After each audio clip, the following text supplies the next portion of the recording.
Welcome to the Resilient Artist Podcast, your go-to space for wellness and success strategies tailored for musicians.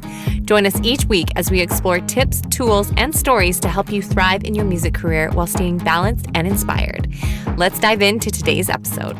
Welcome to the Artist Wellness Collective Podcast, your go-to destination for discussions on creativity, health, and well-being. I'm your host, Crystal. And I'm Rachel. Today, we're diving deep into the importance of mental health for musicians, exploring practical tips for managing stress, anxiety, and burnout in the music business. It's no secret that being a musician comes with its own set of challenges, from the pressure to perform and to the uncertainty of this whole music industry. Absolutely. And that's why prioritizing mental health is so crucial. So let's start with stress. Crystal, how do you think stress impacts musicians? Yeah, so many ways. Stress is just a dark cloud over us that just squishes us and makes us feel small, and it can stop and hinder us from being the best versions of ourselves. So it's really important that we work through these blocks in order to thrive as a musician or as a person in so many different ways. Stress comes up in different ways. It's the pressure to meet deadlines, the anxiety of performing in front of large crowds is huge. Even though you're a musician or a writer, it doesn't mean that you feel comfortable going on stage. I have talked to a very few amount of musicians that feel like, yes, being on stage. The first time I was on stage, I was so confident and I felt so great. No, the most musicians you talk to, they say the first time they went on stage, they were overwhelmed, they were stressed, they had anxiety, everything was a blur, they didn't know what was happening. So that's a huge thing, I think, is that performance anxiety, whether you're going on stage, doing an interview, that's another thing. Interviews are very, very stress-inducing for people, I think, because you have to go and be your own hype person. And we were just talking about this earlier, was sometimes it's so hard to hype yourself. It's easy to hype another person. Like I can go rah, rah for you, Rachel, but maybe that's not as easy for me to do for myself, right? So even the stress of having to talk about yourself and hype yourself up. I remember I was in a program once and they had told me, Kate, we're all working on elevator pitches. So we have an elevator pitch. You guys are all going to craft what yours is. You know, it's going to be very short, 10, 15 seconds.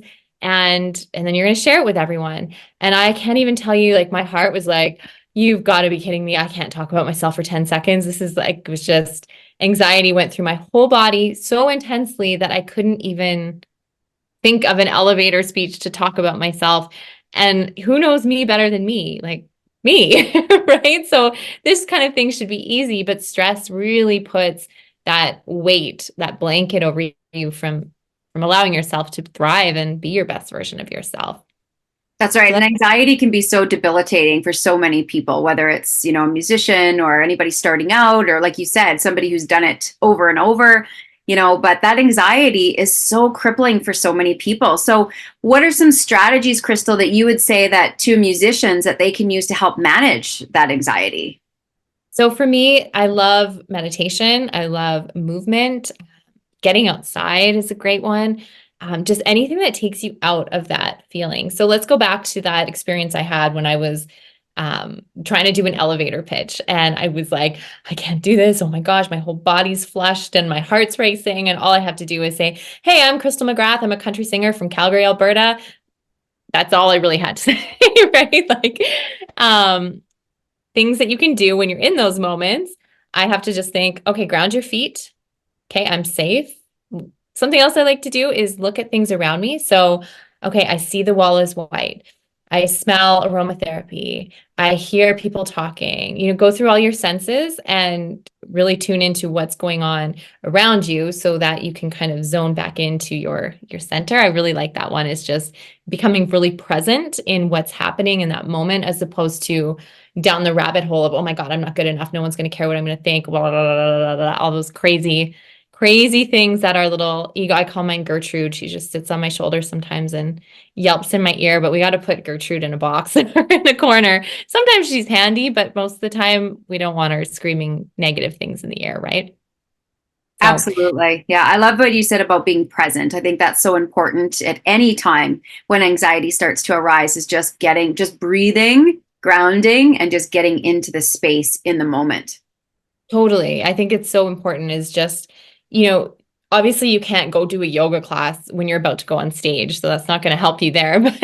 But when you do practice yoga on the regular, it helps train your mind and your body on how to react in stressful situations.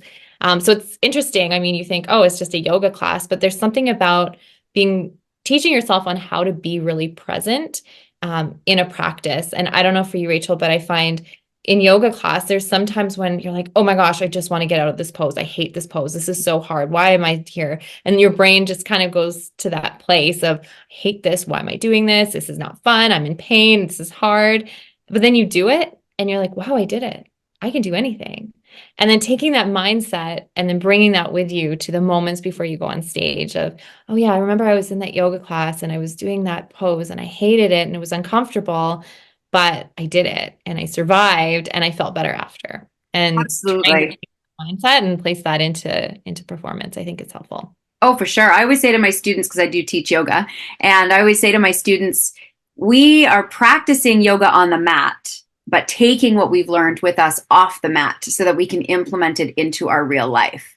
Right. So Yeah. if you're holding a really difficult pose, like you said, you're thinking, but what you're doing is you're training yourself how to deal with discomfort when you're off the mat. And so that's such great advice, Crystal.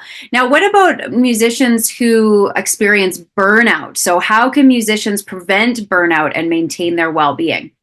Yeah. Learn how to say no. I think that's a huge one. And that's been a huge one for me is that you want to do everything.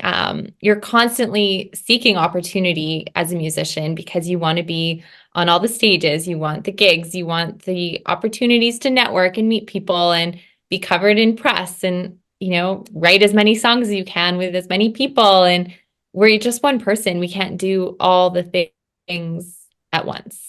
I was just saying this morning, like, you can do everything, but you can't do everything all at once, right? We can only do one thing at a time. And sometimes we need to rest. And I think that's really important is remembering that rest is just as important as going out to do that gig. No, it doesn't pay money, but no, you don't meet people when you're resting. No, you're not out there, doing your thing, but you're recovering and you're resting so that you can go back out there and be the best version of you. And I think that's really important is to treat rest as equal as you would treat a big gig because you need to be rested so that you can go out there and be the best version of you. And I think for me, that's something I struggled with for years. Oh my gosh, I wanted to do, well, I still have sticky fingers, but they're not as sticky. And they're not hands. Now they're just fingers. But before it was just, I wanted to do everything. And I'm so passionate about doing so many things.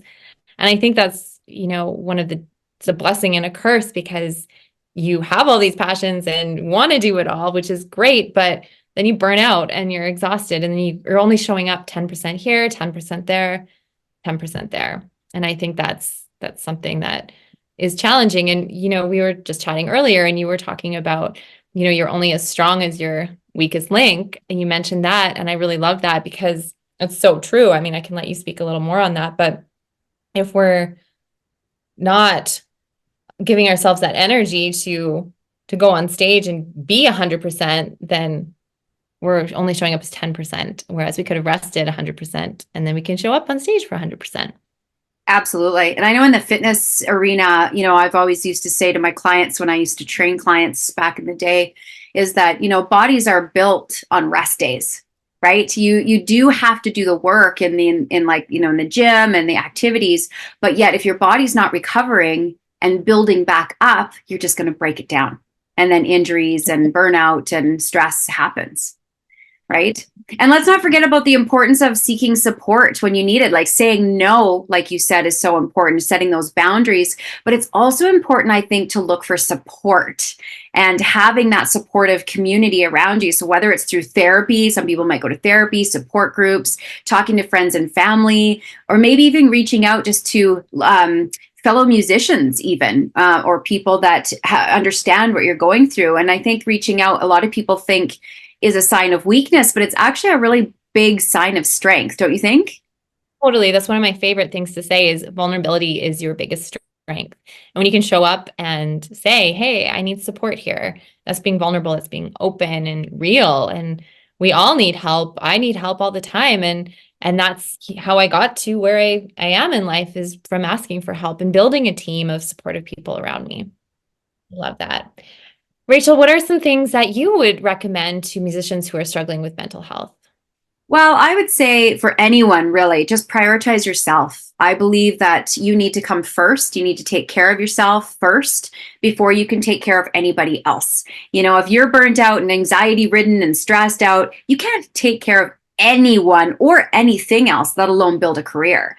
So it's important, I think, to remember that your mental health is just as important, if not more important, than your music career. And they go hand in hand. If your mental health and your physical health really isn't where it needs to be, neither will your career. If you look at all the successful people in the world, I'm not talking about the party animal like bands that we've seen over the years, but if you look at the real successful people in the world, they're usually they have a strategy to take care of their mental and physical health as well as their career. So I think it's really important just to take care of yourself and don't be afraid to ask for help when you need it.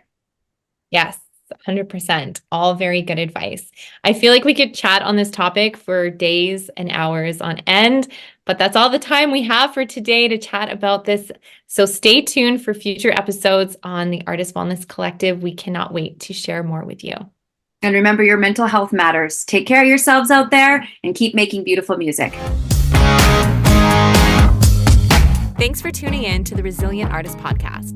If you've enjoyed today's episode, be sure to follow, like, and share this podcast with your fellow musicians.